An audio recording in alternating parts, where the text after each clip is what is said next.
So welcome everybody to In Top Form.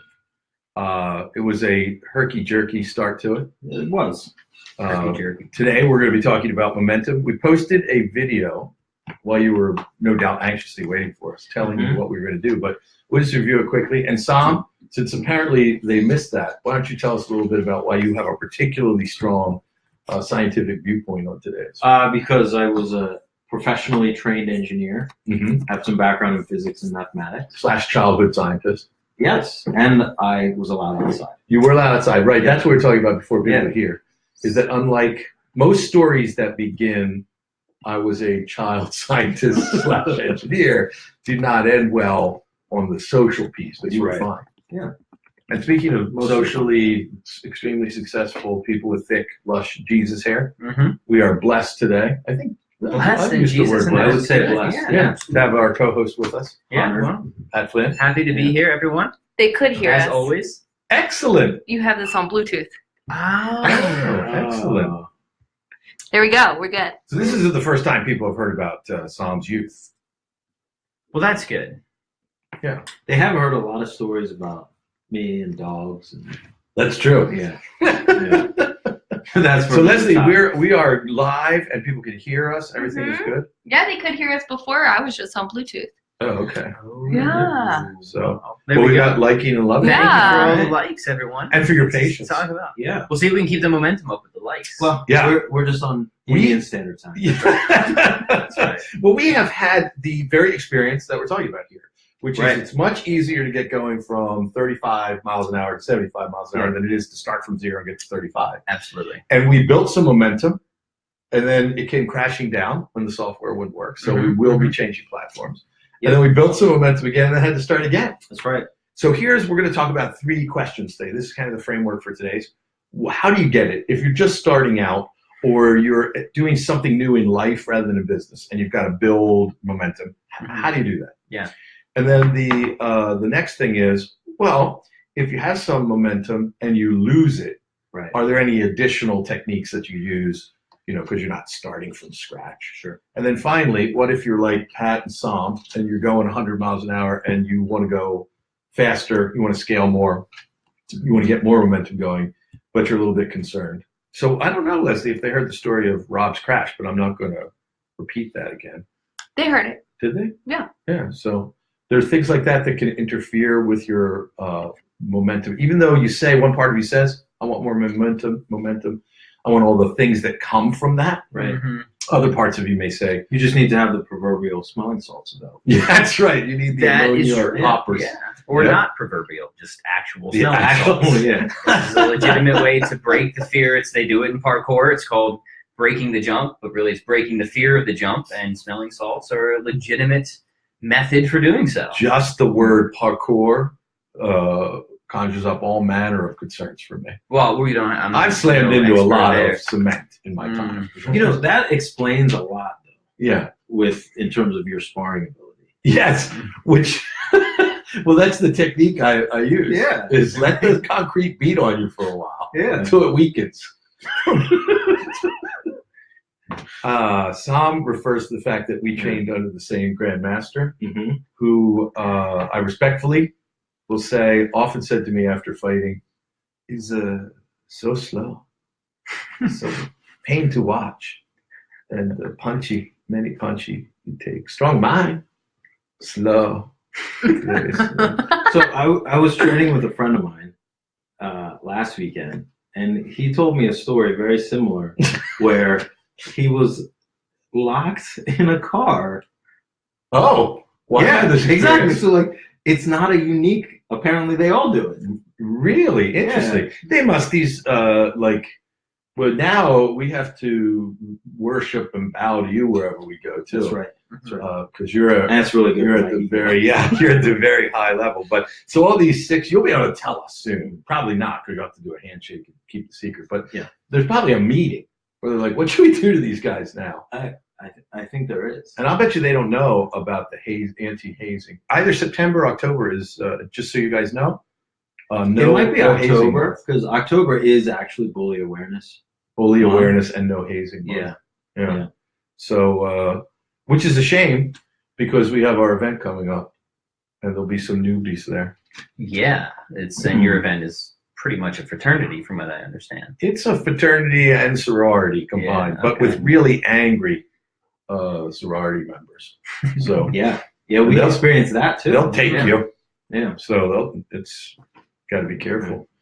So let's start with this idea that if you're starting from scratch. Well, let's talk about what is momentum, and Sam, you give us the kind of literal definition or translation of it, and then we can talk about how it's applicable to business. He can give the scientific definition. I'll give the metaphysical definition. Yes, that's where we're headed. It's always more relevant. Yeah. So technically speaking, momentum is the product of mass and velocity. So mass is how much space you take up, or you could argue how much you weigh if we oversimplify it. And velocity is how fast you're moving, but not just your speed in a given direction. Mm-hmm. So typically we consider velocity as a vector, meaning it's not just an amplitude, but it's an amplitude plus a line, a direction. Yep. Exactly. So your momentum is the combination of your speed in a direction to how much weight you have. So the bigger the organization, the bigger the plan, the business plan, the harder it's going to be to get going. Exactly. And the more zigs and zags, so you're changing direction, the harder it's going to be to build momentum. Yeah. So that's the interplay with inertia, right? So inertia is the idea is, an object in motion will tend to stay in motion, but that also means an object that is not in motion will tend to stay not in motion, right? So if you're a large organization and you're moving in a certain direction, very hard to move. If you're a large organization and you're not moving at all, it's going to be very difficult to get you started. Brings me back to the 9th grade. It really does. Okay. The metaphysical definition. You ready for that? I would say that momentum, at least in my experience, is really a combination of two things: passion and confidence. So tell me how. So he's talking about I'm going to get speed. Yes. At whatever mass I am in a given direction. That's going to give me some advantages, right? Right. So you're saying that's kind of the rocket fuel to get you going. Yeah, so my argument would be, where am I supposed to look? Here, is this where we're? That's where we are. There's so many different devices. It's changed. I know. Sure. Yeah. It's changed today. Yeah. And the best thing is that I'm popping up behind the camera. That doesn't look terrible. Right, that's the audience. Oh no, I'm worried about what it looks like. For me, and there's many sort of connections we can form here with business and fitness, but when I look at how do we get momentum, the first thing you need is passion, right? You have to have an interest in something, and that passion could also be a pain point. You could be trying to get towards something, you could be away from something. If you don't have that initial passion, whether it's an interest in or an aversion from, I think it's going to be really hard to get started. But in order to really get that momentum going and to build it and keep it, you need some degree of confidence. So for me, when it comes to building momentum, I like to try and get people to achieve some type of win as early on as possible in the process, because those early wins tend to build confidence, and in my experience, confidence. Holy shit. Oh, the explicit rating might be gone. It's gone. I wasn't expecting that. No, it's a surprise. We're getting a lot of likes. I don't know if that was for my definition of. It was before it was going pretty well, but then there was an acceleration from the dog butt show. You built a ton of momentum from that. So here's the good thing. I just lost momentum on my definition of momentum. Let's see if we can rebuild it, right? Yeah. So come back to the idea of getting wins, and an early win increases confidence. If we just think about weight loss, this is a reason that I often argue for rapid weight loss in the beginning. Now we have to hedge this, and make sure we're setting the right expectations through the entire process. But rapid weight loss is a good thing because nothing is more frustrating when you start a diet and a week goes by and you've only lost a pound.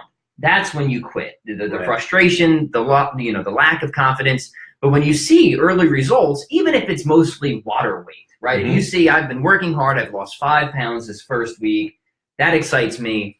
That increases my confidence, and that's how I initially build momentum. So I look at passion and I look at confidence, but within that, I'm looking how can we get some early wins out of the gate.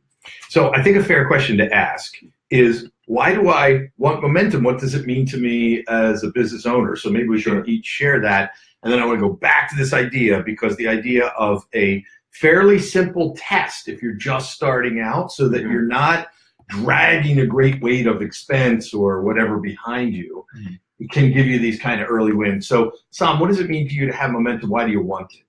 So, to take it back to physics again, there's this idea of the coefficient of friction.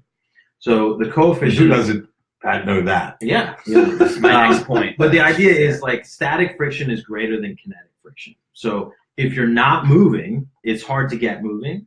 And if you're already moving, it's easier to keep you moving. Hard to get moving because you have more friction. Yeah. Because those two surfaces are rubbing against. Yeah, they're rubbing against each other. So, from a business perspective, it's always good to have things going already. So like part of our business is filling up classes, right? Group classes, and that's where we make the money, because more people are paying per square foot per hour, right? It's much harder to get a class going from 0 to 5 people than it is to go from 6 to 10, right? So once things are going, there's a different energy level to the class. People are coming in. There's already 5 or 10 or 15 people in the class. Like, oh, this must be good.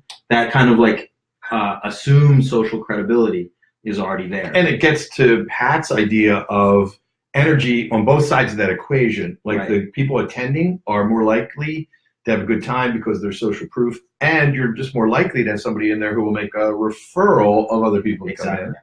And on your side, the instructor is not just teaching 2 people.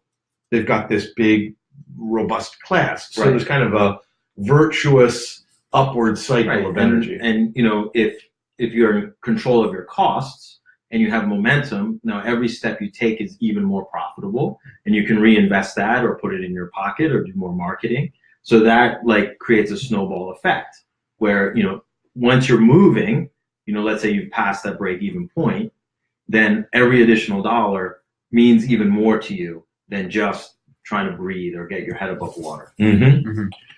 So we have some guests with us so far. Too? We have Katie Harper says hello, fellas. Katie. Hello, Katie. And Jonathan Reed and Hey, Alex Jonathan. Reeves are with us. Jonathan Reed. Alex, thank you. Jonathan, welcome. Alex, thank you for your help earlier. And so, Pat, and anybody else, by the way, in the audience that wants to talk about this, that wants to answer the question why you want momentum or how they get it, jump in and let Leslie know. So do you have anything to add to that, to Sam's analysis of why you want it? And maybe you could relate it again, because we have all different kinds of business people, onto your specific business. And you are both an author with a fairly large platform, and specifically you're sort of teaching people who teach kettlebells. Yeah. But then you have this direct-to-consumer piece, too, on weight loss. Mostly I'm direct-to-consumer. Mostly direct-to-consumer. So I think that there's different ways that you can define and measure momentum. You brought up the idea of, all right, you may be dragging a lot of expenses. So I think it comes down to, one, knowing what to measure, and maybe putting some measurements in place that can allow for some early wins. So kind of manipulating your measurements, right? Maybe profitability might not be an achievable early win, but what would be some things in our business that we could achieve early on that would at least build mental momentum, I mean, increasing that confidence. I don't know exactly what that might be for every specific business, but if you're building a platform, it might be starting to get some momentum of viewership, some likes, some shares, things like that. Now, these aren't directly dollars, of course, but they do things to increase confidence. They excite you. They encourage you. And so long as you have a plan to make sure that you are doing something to take the audience from social media through your value chain into your business, et cetera, I don't think that's necessarily a bad thing to measure. And accumulating followers on social media is something that you can get an early win with, either through direct advertising or just understanding hashtags on Instagram. You can really start to build confidence momentum with things like that. So I think that's probably where I would start, is making sure that you have a few different things that you can measure, and some of those things would allow you to build confidence and to collect some type of victory as early on in the process as possible. Which is going to give you, so a couple things lurking in with what we're saying is that you want to start, and Alexa's apparently she's listening. Yeah, she heard lurking. So these robots are really starting to disturb me.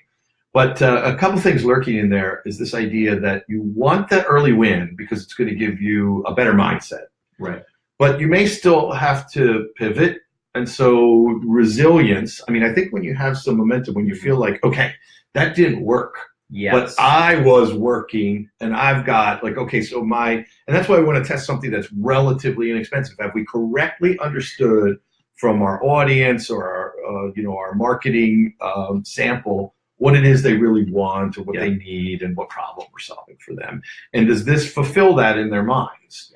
But if we have to pivot, we're likely to still be more resilient, I think, for the same reason that you're suggesting, is that we've had some early wins. Even if we don't get to profitability as quickly as we like, or even if we see we're not headed toward profitability, how does it help? Well, I think you have this point coming of how do you keep momentum? And I think you have to bake the expectation in from the start that progress is never a straight line, and momentum will never increase at a consistently increasing rate. Is that a scientific term, I suppose? Right? Yeah.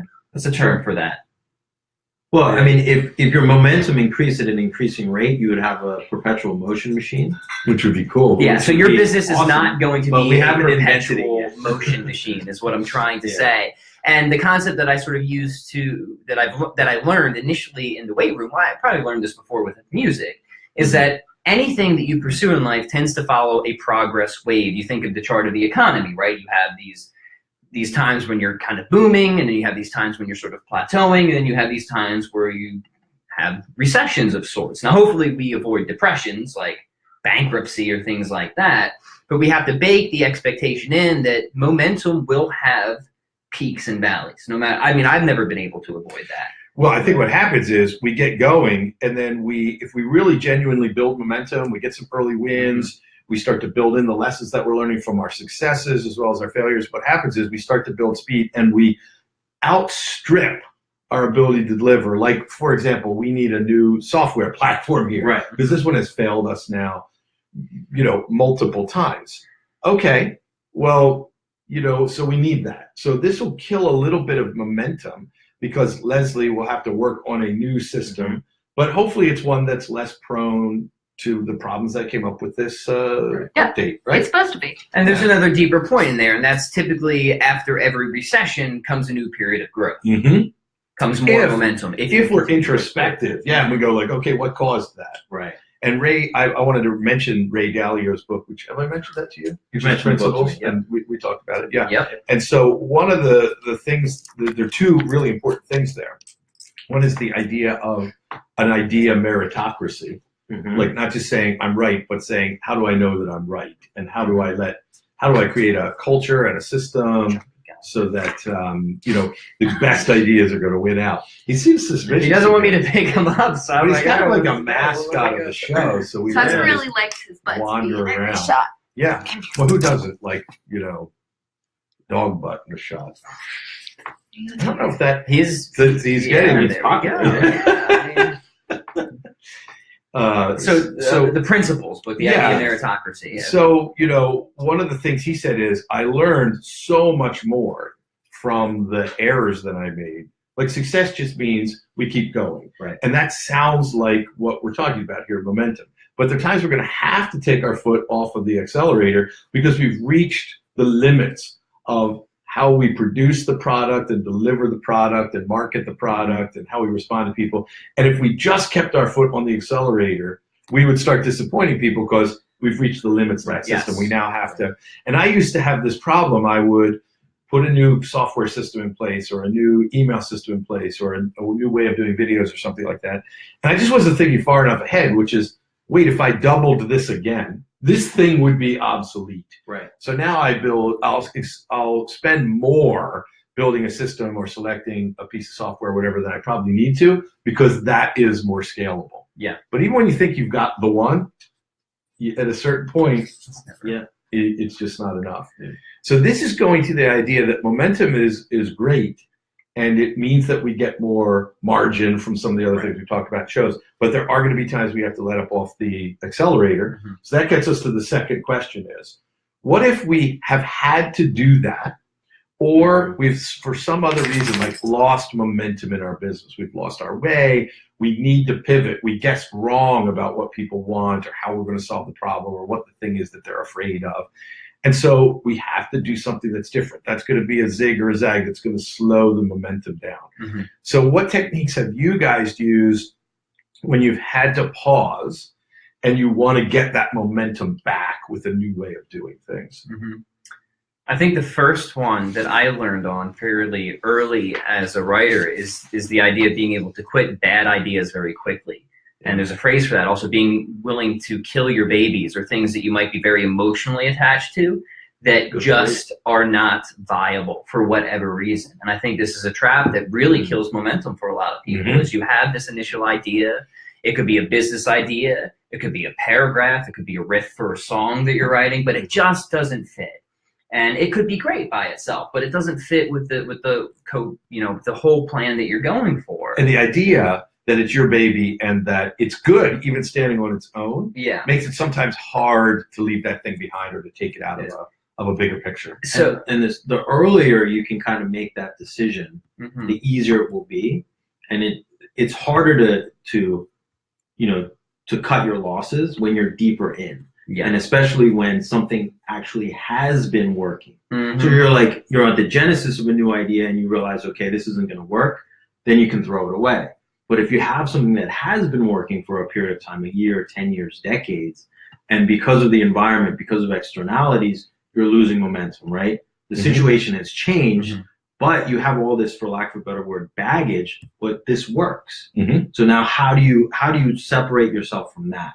And that's been big for us, where we have to take a step back and say, hey, if we were going to do this from scratch, how would we do it again? And then that gives you some insight to say, like, okay, for example, we have a school that's been open for 40 years and we have one that's been open for 18 months, right? So when we're opening the new one, instead of just duplicating something that has 40 years of baggage, okay, we have this opportunity to do it from scratch. What would we do differently? And we take lessons learned from the new project and apply it to the old company. And you're open to the idea. I mean, I think this is an important thing for people to ask when they find themselves at this point. We have a new theory of what we think would work. What would we have to see to know that we were wrong about that? And that we want to go apply. We can always go back and apply the 40-year model to this if it's not working. All of this assumes a couple of interesting things. That we have a plan and that we have KPIs or measurement and that we're actually measuring as we go to see, is the new plan doing better than the old one? Right. Even if the old one was losing momentum, there may be aspects of it that we're ignoring consciously to test something new. Sure. But those aspects may be still better. We don't know. We only know by observing. 80-20 was really valuable to me. I spent 3 years ago, I just saw it come up in my Facebook memories. 3 years ago, almost to this day, I was in Chicago with Perry Marshall and Richard Koch. And Koch wrote the 80-20 book. And so we started, and Perry had been talking about it for years, and I had been using it, but in only certain areas of my business. So I went back and I said, let's 80-20 all of these things. Who are the clients and the prospects that we bring in of the marketing that's bringing them in? What's the 20% that's producing 80% of the good results? So that helped me to kill those babies off, that I had either allowed to go on for too long. And in case you're wondering where that expression came from, I've always used it because in evolution, all organisms, every type of organism historically has always overproduced. They produce more offspring than could possibly survive. It just wouldn't be possible.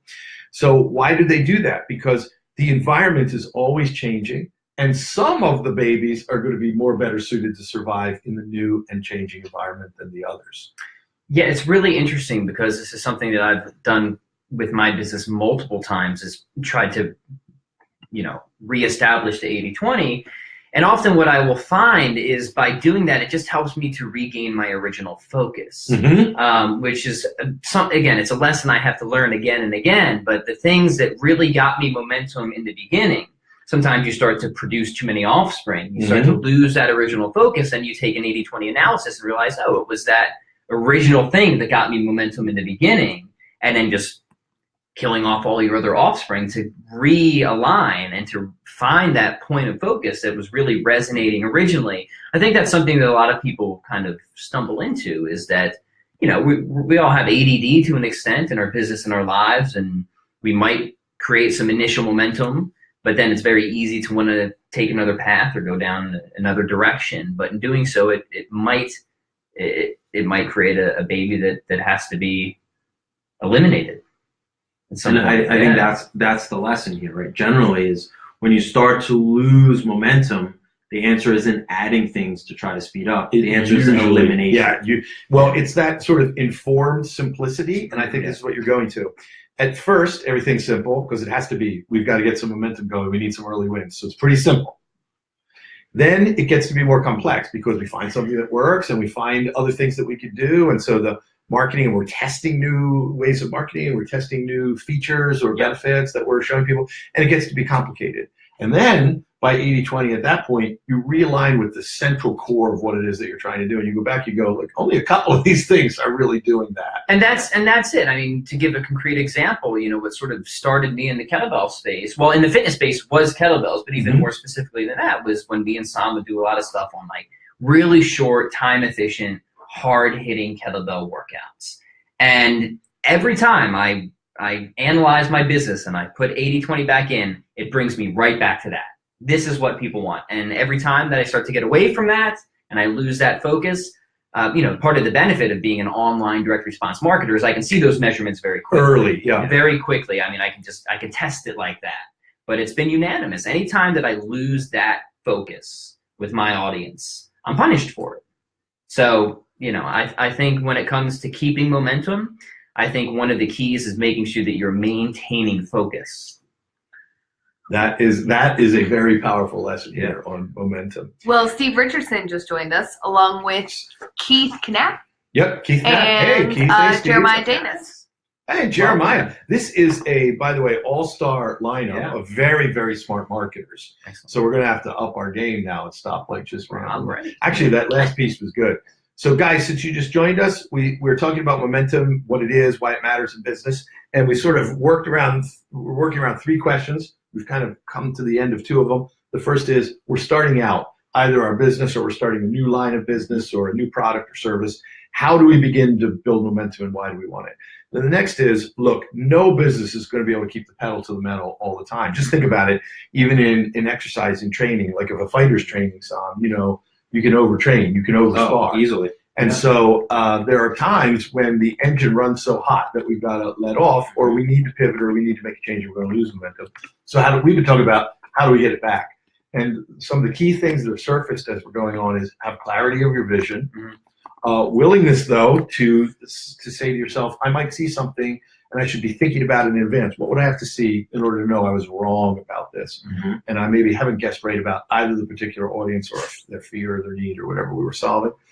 And so key to all of this is having clarity and figuring out what some things are to measure and measuring them. One of the keys that you added that's not in any of our preparation is this idea of early wins. And I would say that was true whether you're starting from scratch or you're realigning and changing momentum, changing directions for where you want this momentum to take you. Give yourself some early wins. Figure out some stuff that you can measure.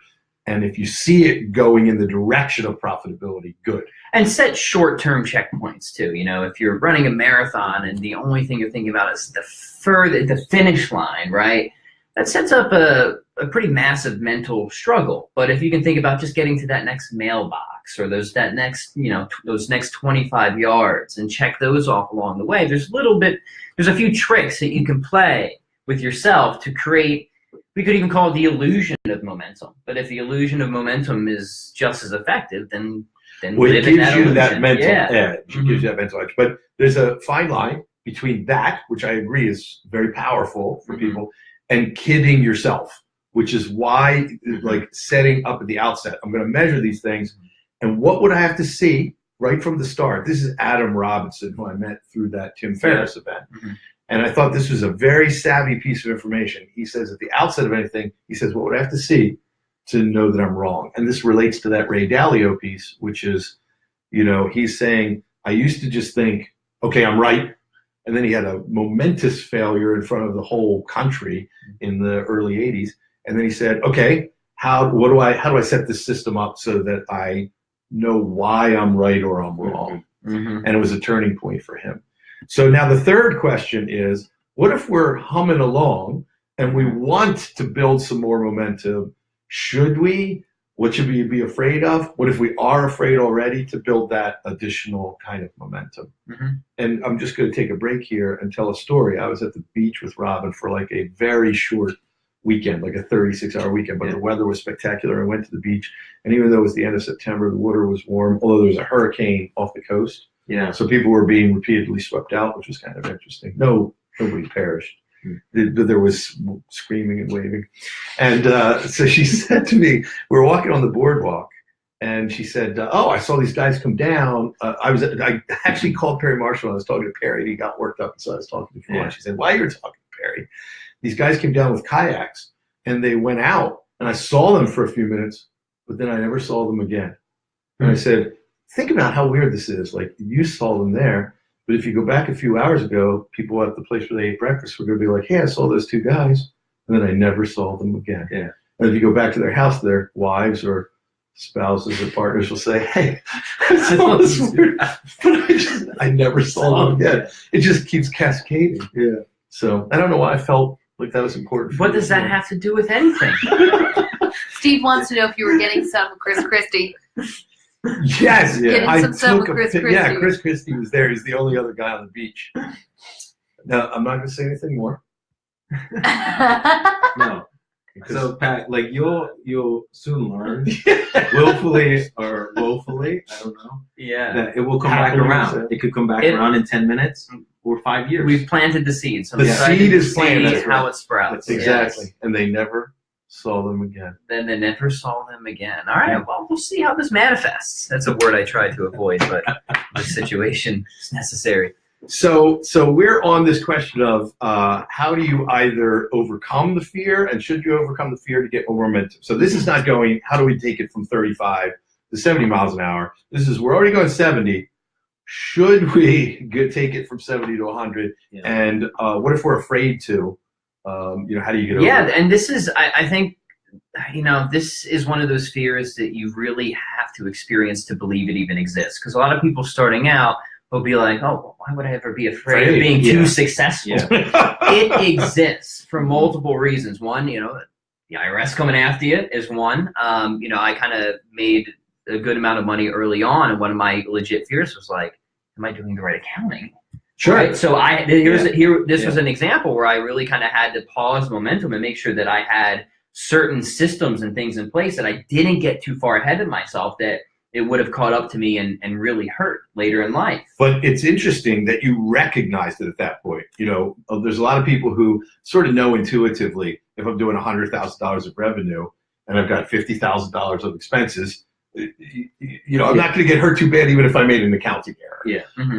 But those things begin to magnify, and a lot of people don't stop and think about them. So there you took a fear and acted on it, like with the plan. I wasn't that smart. I got some slaps on the wrist along the way. So you got an early alarm bell. Yeah. Okay. So, but this I recall, you were roaring around in like a red sports car or something. So it was sort of like begging for it. And it was, it's not Never just that. saw him again. No. But other things, early on too, of just fear of outgrowing the systems that I had. I know you mentioned that is a very legitimate fear of losing quality of service because you have gained too much momentum, that whatever you have in place just starts to crack or crumble, is very real. So the point I want to make is, depending on where you are in the game, you might be like, well, that doesn't sound like that's such a, like, being, fearful of being too successful. It's real. It's definitely a real thing. It's and if it isn't, you should stop and think about it. Yeah. Mm-hmm. So how do you handle this? The lesson that I've learned is, one, always have a good accountant, right? Like, that's just a good accountant, good legal team. Make sure those bases are covered, just because you never know. And that's another thing, being in the fitness space and starting to get tons of clients, there is that fear of like, well, what if something goes wrong and somebody gets hurt or something like that? So that was another fear where I had to pull back on the throttle and make sure that I had some good protections in place. Now, luckily, none of that ever happened, but it was a legitimate fear of too much momentum too soon. Yep. And it's something that if I didn't worry about that could have happened. Something could have gone wrong, with anybody at any time. Like, that's just the nature of reality. Mm-hmm. Stuff happens, right? And maybe I wouldn't have had those protections in place. That could have resulted very poorly for me.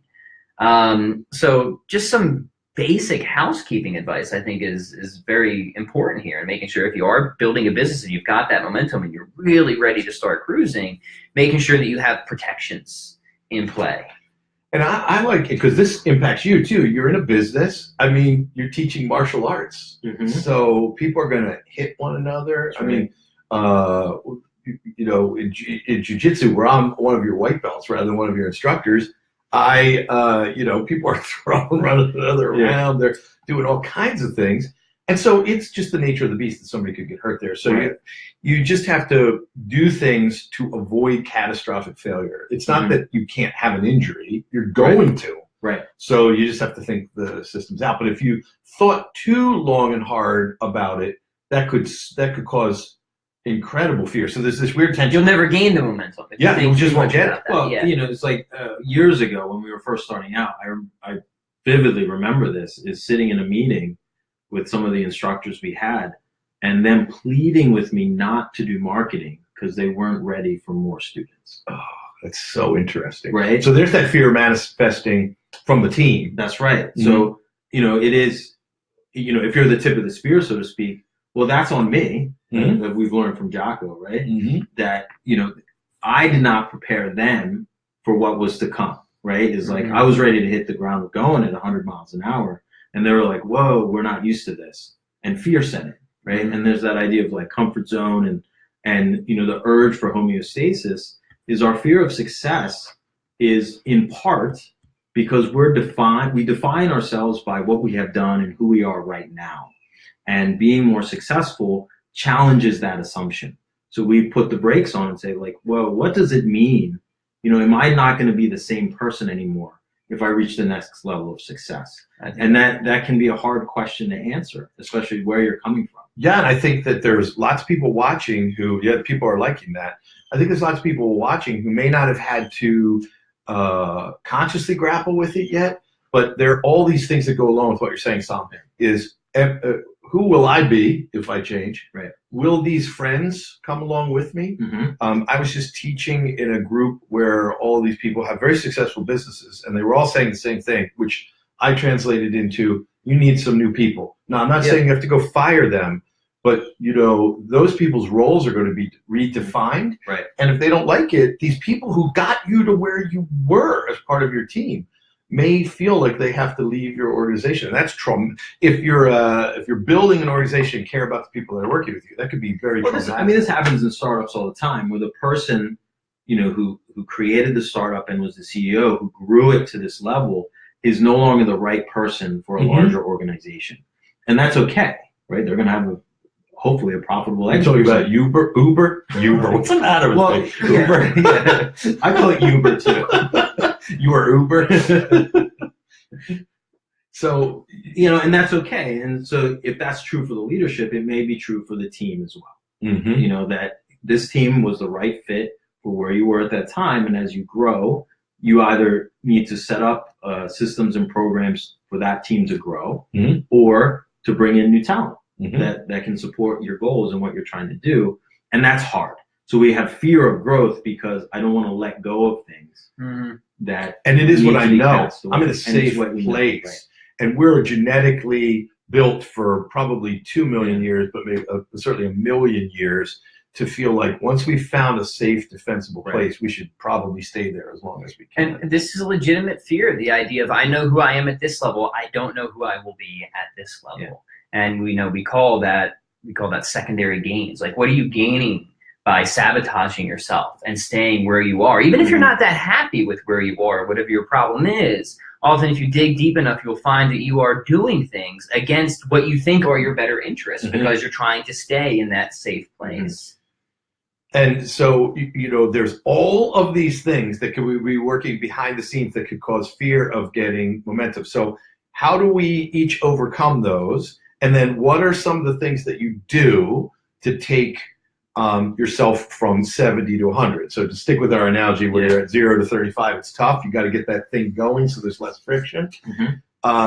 So I'll jump in with one. For me, whenever I feel that, it's usually because we've had a surge in you know, how many people we're serving. Mhm. And a lot of times I'll raise prices and go back in and restructure the products or services I'm offering. So I always think when I'm going to raise prices, okay, what do I have to do so that people will be satisfied, not just satisfied, but extremely happy, paying me more money? Like, so I've got to do something spectacular or they're not going to be happy paying me more money. And I do that, I keep thinking I'll get fewer of these kinds of clients that I can do a really good job for and they'll be happier. And sometimes when I do that, I get more. Right. So right away, it's having an effect that I was not expecting.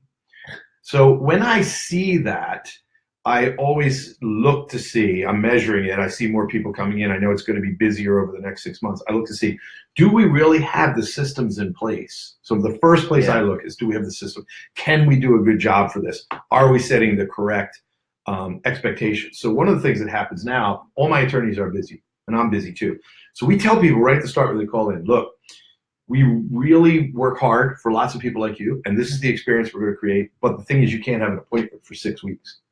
And my partners say, you cannot tell people that. That's insane. But we've been telling people that for 20 years now because that's just the reality of the thing. And what I don't really want to do, I have hired more lawyers and paralegals and things like that. I don't want to go build a gigantic organization. I like the intimacy of the organization I have. I think that's an important point, is that I think as early on as possible, you should have an idea of just how much momentum you want and how much momentum is healthy. I mean, if you have a 7-figure business, do you really want an 8-figure business, a 9-figure business? I can't make that decision for you, but I think it's something that you should really think about and understand, you know, what is the marginal utility from that and what else are you going to be giving? Because every step commands compromise, right? And even if you have good scalable systems in place, there's further compromises that you're going to have to make. So the two things that I would say is I would echo your point about systems. If you're really going to scale and build momentum, you need systems that can help you do that. And I look at that. If I get a surge, I say, what if this thing kept going? Yeah. You know, so we got a third more people than I thought we were going to get. What if that happens in the next 6 months too? And where can these systems handle? And where would the cracks be if they would be? I think that's an important question too. So a lot of my business is, you know, having systems or offerings that are in theory very scalable, like a membership site, for example, where my work is in theory the same amount whether there's one person in here or 1,000 people. So then I think, all right, where would the cracks show? And then for me, it's pretty easy. It would probably show somewhere in customer service. I was just going to say exactly that. Like that. All right, well, now what do I need to do to systematize that? So I guess kind of running your own systems through some type of stress tests in as many different ways that you can to try and expose weaknesses to make sure that you have something ready to go, that when you reach that point, it doesn't break into a flood. And I learned stress testing because I was on the board of directors of a bank. And so the bank regulators are brutal on these guys. And they would come in and they would say, okay, you know, you don't have any loans in default, but we're looking at your systems, and what if we imagine X, Y, and Z happened in the economy? And this number of people went into default at the same time. How would your systems, would you detect it? Would you detect it early enough? How would your systems handle it? And I was like, my God, first of all, that's brutal. But secondly, it's exactly the solution that you're talking about here. And you're doing it sort of intuitively, albeit systematically. If I keep going, I don't need a new shopping cart, but maybe you would. Some people that are watching have set up a very simple, you know, maybe they just are using PayPal or whatever, and they've got to have a better solution. But you went to the point where like all that's set up to scale. But if I have 100 new people buying every month, and I'm answering their questions about fulfillment or something that just didn't work right. Here's another thing I found about that is when I know people who, as soon as they outsourced fulfillment, their business has soared because they had the same feeling as your. Yeah, I am. I'm one of those people. But after that, I started looking for that in other organizations because I was like your instructors. Where secretly, part of me thought, oh my God, if a bunch of people buy from me, either I will or somebody in my office is going to have to fulfill this and like carry this stuff out. Steve Richardson is watching because he's asking me for a video, and I'm the only person that can do the video because I have to sit down. You know, I'm on board with you guys. I'm a logistics person, so it is easy for me to see like, okay, this much growth means this, and that's how it kind of flows down the chart. But you know, I need to communicate that. so that the whole organization is moving with me. So systems is definitely it. But I would also add is sometimes you need to introduce something from the outside into the system. And so that might be education, it might be going to a mastermind event, training, something that will sort of, Pat and I call it the mental lollipop, right? Something that gives you momentum for the rest of the year, and maybe that can't come from the inside, so you get it from somewhere else. But it's also preparing you for the results of gaining momentum. That's right. So, Pat, I'll just say, like, about yours, where you were saying, customer service is the next thing, right? Yeah. Then you put some customer service in place, or you have people in your organization who are going to do it. Then what you find is that gets broken. And training is usually the solution to that. So then I would do training, and you'd say, okay, this is how you answer the phone. This is what you say. If they say this, you do this training. And everything would work okay for a while. And then you'd have a client come in and say, hey, no, you told me X, Y, and Z was going to happen, but only X and Y did. So we'd have staff meeting and go, what happened to Z? Oh, we stopped doing that like 2 months ago.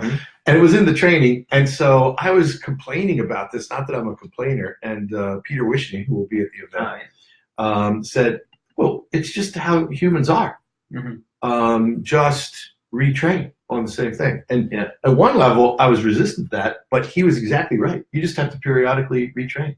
Well, there's decay in everything. Yeah. There's like all techniques are perishable, whether they're lifting techniques, martial arts techniques, firearms techniques, all techniques are perishable and they decay. So we need to put a system in place to make sure that they're maintained. And I would say further that system needs to be based on the principle or the big idea that you talked about. Where are we ultimately heading? And we need to periodically even review that. Right. So I talk about self-improving systems, which is like we look at the goal, and we need to alter that, and then we look at the experience every so often and say, how does that change the system?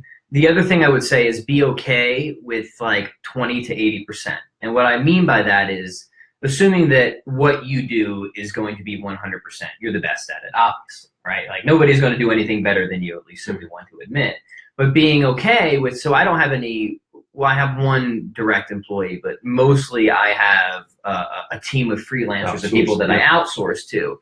And none of them, I would say, could do any of the things that they do quite as good as I can. Things like copywriting or setting up Facebook ads or this and that. But being okay with them doing it 50 to 80% as good as you and getting all that stuff done.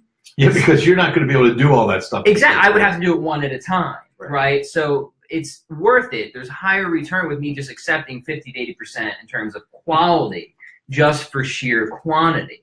And that was a roadblock for me early on in gaining momentum is I held on to wanting to give everything 100% and do it myself. But when you're willing to relinquish that to an extent and you're willing to accept 50 to 80%, and look, here's the hard truth. Sometimes somebody will come around and you'll realize that you were 80% and they were 100%. That will happen. It's hard to admit, but it does happen. But it happens because you're open to that idea that this person doesn't have to do it like exactly the same way. Yes. So whether that's employees or bringing other people on to integrate into your system, which is something that I've done a lot of with websites like all these freelance websites, Fiverr and whatnot, of making sure that I have people who can fill gaps or holes if they arise, and also help to build the systems that I need to maintain and to grow that momentum. So we have, before we go, and we're just going to go a little bit over the hour because we had a herky-jerky start, but there was an article in Inc. on building business momentum. So let's take a few of these, which are some are strategic and some are tactical. And let's just go through and say whether we agree with them or have used them or could give a quick example. So one of the suggestions was to build upward momentum was make a list of at least 6 areas of your business or life that are important to you. Agree, disagree? How does it help with momentum? Waste of time? Agree. I mean, if it's your personal life, that kind of goes to the root of like, what's your why? What's your underlying reason of everything that you're doing? And when it goes to your business, that goes back to the idea of streamlining, right? So it's like, maybe we have 20 products, 100 products in our company, and like, to what end are they serving, and or what are our 6 top performing areas of service? I would agree, and I think this is a good example of whoever is running Inc. magazine being okay with 50 to 80%, and they probably hired somebody on Fiverr for $30 to write an SEO article, or that's what this reads like. I mean, it's true. It's not a lot of depth there, but I think when Sam unpacks it the way he does, then it makes a lot more sense. Sure. Yeah. That's why I wanted to do this, is when people go online and they see stuff like this is not helpful. But when you give people an actual example of what's lurking behind this, then it can be very useful. Yeah, when you have Sam interpret it, then it makes a lot more sense. But I mean, I think this is directly in alignment with other things that you said too, Pat. And it's really helping to keep you focused. And it's like identifying a win and also a way of testing. So if there's a couple things that are really important, then you can ask yourself every day, is this thing that I'm doing in alignment with that or not? Yeah. And if it's not in alignment with it, then you can let it go. This is back to your killing the babies thing. So schedule those actions into your daily routine, either in business or in life. Do we skip number 2? We did, but I'm going to stick with this one because this is one of my favorite things. This requires, so I'm going to say I strongly agree to this. None of this stuff ever gets done unless you make the time and the schedule for it.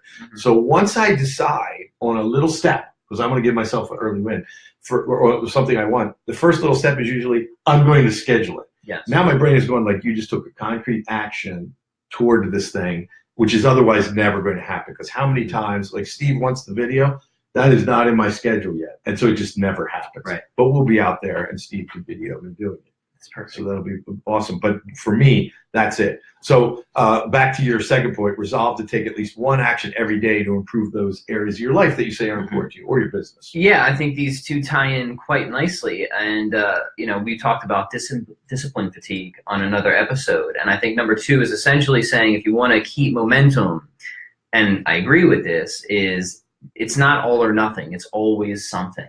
I don't care how little of it you do.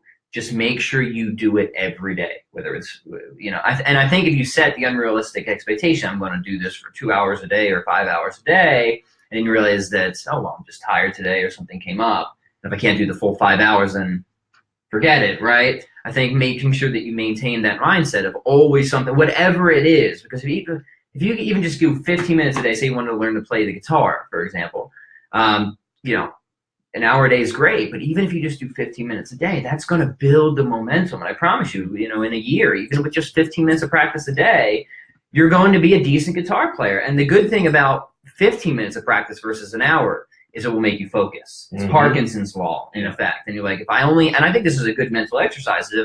If I only had 15 minutes a day to work on my goal, what should I do within those 15 minutes that is really going to move the needle? And then maybe you will spend an hour or 3 hours, but just doing that mental exercise, if I only had 15 minutes a day, what would I do? I think that can really help you to find that point of focus. So just to quickly summarize those, because then we're going to get into executing on the plan. He's got some areas mentioned here.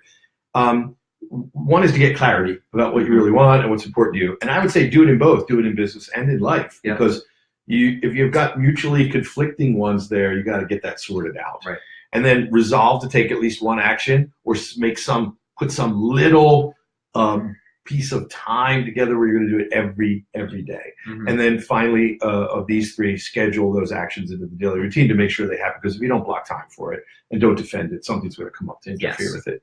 So then executing on the plan here, he's got a few areas, and they are, we'll just talk about them: sales, health, family, networking, financing, and creativity. So I think, if we just add a way that we try to improve each of these things in our business. Sure. So for sales, anything either of you guys do on a fairly regular basis to improve, I would say he's missed marketing, which I would say comes before sales. Right. So I'm constantly revisiting the marketing so that I'm delivering prospects to the sales process. Yes. I mean, that's what I do. So I'm doing something, I'm writing a sales letter essentially every day with my daily email, constantly setting up new Facebook ad campaigns and direct response marketing funnels.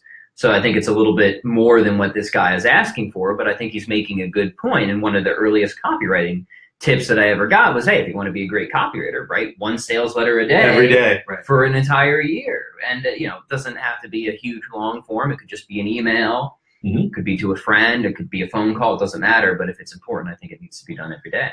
I do not do a daily email, but I do a fairly frequent email. One of the strategies that Ben Settle advises is the kind of email that you send out every day to people so they get used to it, which is, and that sounds impossible to do, but I do write every day.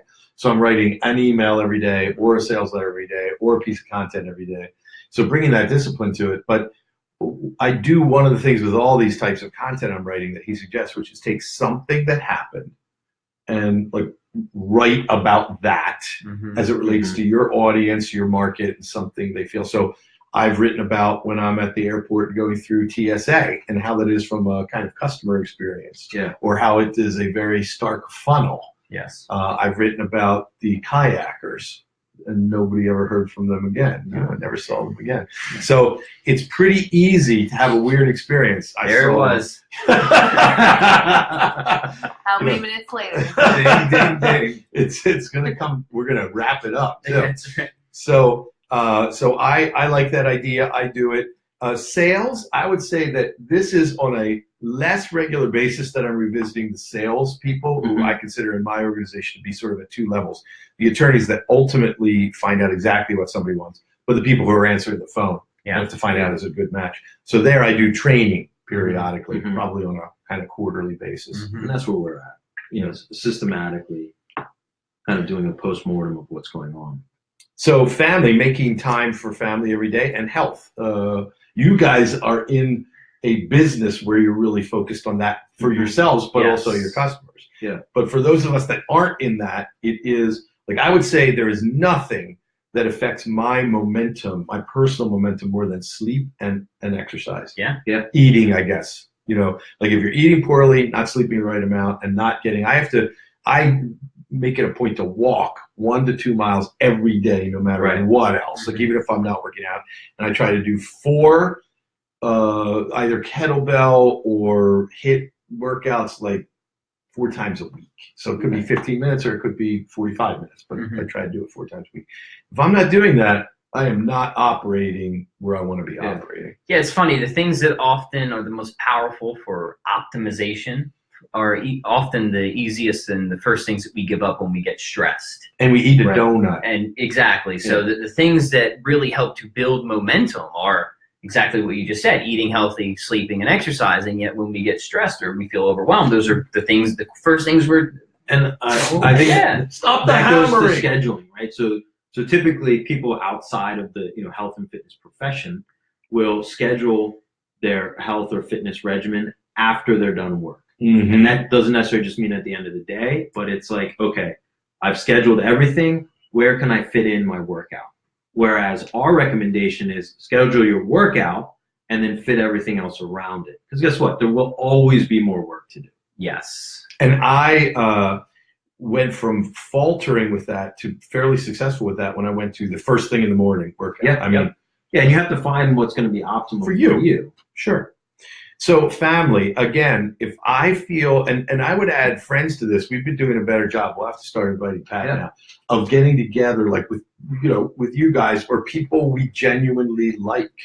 And, not that I don't love my clients, I do, but I've already given them a gigantic chunk of every day. And sometimes you just need something to create that inflection point in your life. So he and I discussed this earlier this year. So it was like, I'll give it away. I turned 37 halfway to death this year, right? So the average age of an American male is 74. Yeah. So of course I'll live a lot longer than that, but that's like, okay, on average, I now have more years behind me than I have ahead of me. So yeah, it's a crazy way to think about it. You should give up smoking. That would help too. Well, I can't. I need they something. never saw him again. I don't trust anyone with no petty vices. Yeah. But he has vices. Yeah. Hardly petty. Yeah. They're big. I mean, people have perished inside in particular because the statute of limitations has it run. So yes, more years behind So you. we do know where they went. Right. So, literally, there's more years behind me than I have ahead of me. So that's kind of like, okay, that was the inflection point. Need to dedicate more time to, nurturing and fulfilling the relationships moving forward. Yeah. And it's one of those things too, where as you get older, like your daughter is very young, but my kids are grown and all over the country. Yeah. And so it actually becomes at the very point that most people in their careers have more time to spend with their family, they're off doing what they've got to do. Yeah. So it's a trickier bit of business. Now, luckily, I still, all of them want to come back and go on vacation and do things that not everybody's blessed, because there's a whole bunch of reasons for that. But the sooner you get on this, the better. So how many do you have now? We have 3 under 4. Actually, today, right before we came here, we were both at my son's you had the fourth birthday party. Yeah. Quite a success. So 3 under 4. You know, for me, it's nice because, you know, I'm kind of an online business owner, so I get to inherently spend a lot of time with my kids throughout the day. But, you know, I try to have that hard cutoff too, around 4 o'clock, between 4 and 5 every day. I just got to make sure I'm shutting that laptop, spending time with the wife and family. Well, you make a good point, which is there's a lot of entrepreneurs that don't have the hard shut off, and they think, I'm spending tons of quality time with them, but they're always looking at the device and responding to the sales message or to whatever. And I think that goes in part to self-identity, that, you know, a couple guys that we'll be spending time with next week, you know, often, you know, tongue in cheek, but they're really bragging, like, oh, I only work half days. It's either the first 12 hours or the second 12 hours. Right. So it's like, yeah, we get the joke, but you've kind of defined yourself as that guy that wakes up at 5 in the morning and works straight through till 8 o'clock at night, when you probably don't have to be doing that. And we might even argue you shouldn't be doing that. And I would say I was somebody that worked pretty full days, just the nature of the beast. But I made arrangements and structured my business and practice around going away with the kids when they were young for like 4 to 6 weeks every year.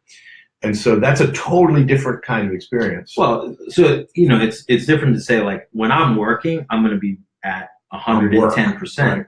But then that lets you totally switch. Instead of having this idea of being like 50-50 all the time, I'm either all in or I'm all out. And that seems to be more what you did or have done over the... And again, for me, that seemed to really work, is I don't like it when people... And my kids are pretty good about that. Like, I don't like it when... Do you have the phone? You're like that age producer. Yeah. Mostly. Do you have the phone out like when you're having dinner? Not necessarily. I try to keep, I'm actually one of those weird people that doesn't like their phone around them all the time. Yeah. I feel like because I'm constantly, especially for my job, looking at screens all of the time, that I just need, especially when I go out and garden, that's like, I put my phone away. Oh, yeah. That's my anti-phone time. Yeah. So, but for dinner, I typically don't have my phone on, but we have Google Home, so it makes it a lot easier to just ask for music and all of those things without having your phone right there. I like that, anti-phone time. Yeah.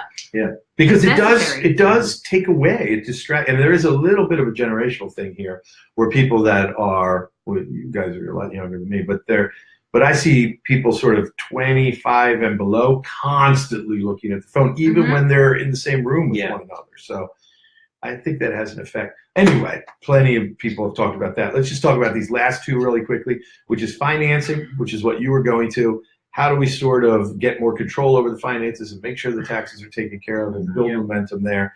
And then the last one is going to be creativity. So any comments on either or both of those and how you kind of handle them to keep, because both of these are inherently important to momentum. Creativity obviously is a driver, and then the financial piece is making sure you don't go off the rails, which brings the momentum to a screeching halt if you're dealing with an IRS on it. Yeah, I mean, I think a lot of times people associate creativity specifically with artsy stuff, which I'm very into artsy stuff, but to me, creativity is just problem solving. That's all creativity is, and anytime that you're working on solving some type of problem and you're not just going to WikiHow right away, you're practicing creativity. But as far as the artsy stuff goes, I think that there's carryover there as well. So, you know, I spend a little bit of time every day writing stuff that I know nobody will see, fiction type of stuff. I also have a background in music, so I spend time every day writing and recording music as well. So sometimes it's just accessing that creative piece of your brain. Yeah, higher mind, as we call it, or whatever you want to get woo-woo about it. But I think it's really important. I think, you know, if anything else, it integrates various parts of the brain. This has been shown. It's a form of meditation in many ways, you know, just sitting there and focusing on whatever your creative project is, and knowing that this isn't pulling in a paycheck, I think is a very fruitful activity. So you don't even have to be good at it. You can be creative with stuff that you're terrible at. Like I'll paint sometimes too, and I have no technical proficiency in that at all, but it's a fun creative outlet. So I think this might be my favorite part of this article. I think it's something that's not talked about enough, but is very relevant. Yeah, so I have done two things in this regard. One, I read James Altucher's little piece on doing 10 ideas a day. Mm-hmm. Because typically when people just do one or two, they're not really accessing the higher problem-solving creative functions. They're just fixing things the way they always fix them. Yeah. So he says do at least 10, and then I do not even count that as part of this other thing that I'm trying to do, which I used to carve off time to work on bigger strategic things, which you still need. But now I'm carving off time to not even have any demands, just quiet, high low. If I want to paint, I'll paint. If I want to read a novel, I'll read a novel, which is, I think, what you're talking about too. It's giving your brain, there's a whole body of science being developed on boredom, because people look at these all the time. Mm-hmm. They're not experiencing boredom, which is the brain going into a certain state where it has to think of solving other kinds of problems. And by constantly looking at the phone or engaging in playing a game or doing, not that any of these things are inherently bad, but if we're not getting a certain amount of time when the brain's sort of in that neutral thinking creative state where there's nothing going on and where you're trying to avoid allowing it to be distracted by a bright shiny object. Yeah. You're not really using that creative function at the optimal level. So I'm doing two things. One's a sort of pragmatic, tactical exercise. I went downstairs and I did a Word document with 5 things on the front, 5 things on the back, and I forced myself daily to come up with 5 ideas for something we might do in the business or in life, whatever. And then I'm allowing myself at least 2 hours a week of just totally higher level thinking. And I was splitting it up and doing an hour and an hour, and I've read some science recently that says you do the 2 hours together, because that second hour, when you're not doing anything, it's kind of the brain's really going into overdrive. So you get into a rhythm with creativity with that type of work. I'm still a big fan of, if you can only do 15 minutes, just do the 15 minutes. Yeah. But it's true, when I do my most creative writing, and sometimes I consider it a warm-up period, really. It sometimes just takes about an hour of just kind of starting and stopping and getting into a rhythm. But then once that second hour comes along, then you're kind of really in the groove, so to speak. I don't know why this name is eluding me, but The Old Man and the Sea. Ernest Hemingway wrote this way, which was, he'd always sort of set a time and he'd get to the end of an idea that wasn't complete, and he would leave, because the brain wants to complete that thing. Yeah. And so he'd be thinking about it. If you guys haven't heard it, Ferris interviewed Ken Follett. And Follett who's a novelist, wrote spy novels and historical novels, and he's always got romance in there. He was very transparent about his methodology in writing and how he created this stuff. And fascinating, goes right to this issue. And so he's saying, the chapter doesn't just have a cliffhanger, but every chapter should have a cliffhanger, but there should be a series of cliffhangers about how to build tension in relationships with people, why you can't just have a fight scene at the start, because nobody cares about either of these people. Yeah. The bad guy or the good guy. You got to get them to care one way or the other. So some really interesting things about storytelling in that interview.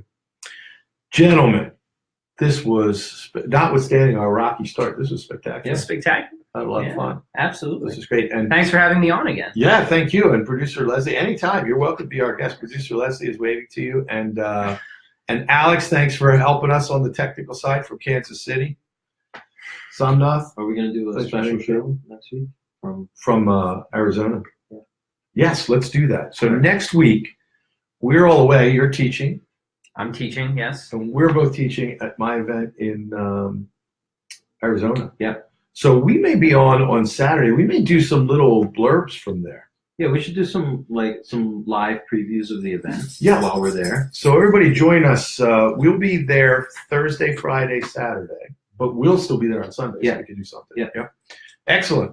So we will see you live from the event, and then the following week we'll be back probably to our 1 o'clock. winter schedule Yeah. time, I think. Yeah, I think that makes sense. All righty. Leslie, thank you. Everybody, remember to be in top form. Thanks.